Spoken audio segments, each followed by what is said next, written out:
The Incident Command System uses the term Agency Administrator, or AA, as a generic title for the agency executive or official who is responsible for that agency's response to an emergency.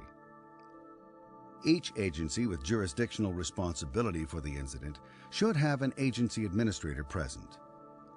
Depending on policy, an agency administrator may be needed from each agency in a jurisdiction, or one AA may represent all the agencies in one jurisdiction. An agency administrator briefing is used when an incident management team is being assigned. Along with the delegation of authority, the AA briefing is used to convey critical information that the incident management team needs to safely and efficiently assume command of the incident and achieve the management goals and objectives of the agency administrator or administrators. The agency administrator briefing is the time when the executives from the delegating agency or jurisdiction provide their guidance to the incoming incident management team on their priorities and guidelines for how the incident should be managed. So it's important to the agency administrators because it really allows them the chance to give their priorities and make sure that the incident management team is aware of any specific concerns or sensitive areas surrounding the incident. In our incident, there are 3 jurisdictions involved: the Virginia Department of Environmental Quality, or DEQ, the U.S. Environmental Protection Agency, and Jefferson County, Virginia.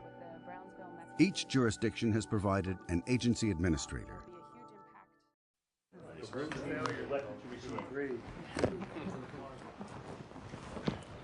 Hello, I'm Wes McDermott from Virginia DEQ. I'm going to let the other agency administrators introduce themselves. Joel Handelman, U.S. EPA.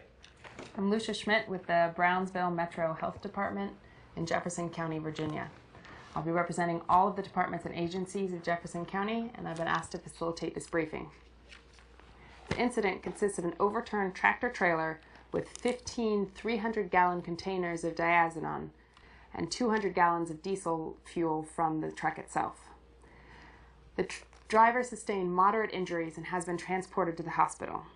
Sherry, our initial response incident commander, will give a more detailed briefing shortly, but right now I want to give some overall agency direction. It was a joint decision from our agencies to have the Jefferson County Incident Management Team manage this incident.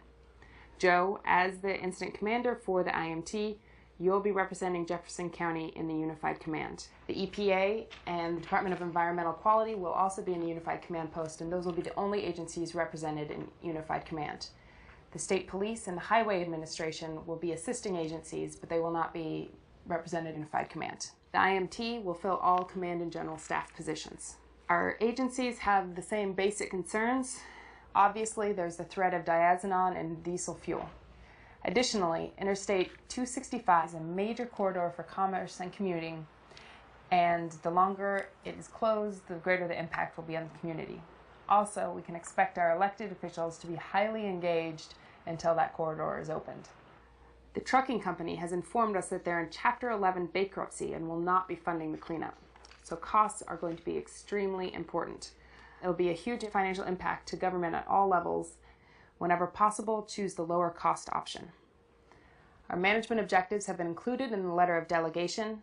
Beyond that, it's up to you. Just please try and have the interstate open by the afternoon rush hour. There are no policy issues between our agencies. All of our regulations are compatible. The primary stakeholders are the residences and the businesses, and they are being notified. Water quality might potentially be at risk. Our secondary stakeholders are the commuters and the others on the highway. We're attempting to get word out over radio, but that will need some follow-up. Our priorities for the incident are the life safety of the public and the responders, property protection, environmental protection, and recovery. We're expecting you to take command at 1000 hours today. If you need any maps or aerial photos, those can be obtained from the County S Department. The help of local and state responders will be needed for at least a few days, and the county is making all resources available. The EPA is mobilizing contractors from their local offices.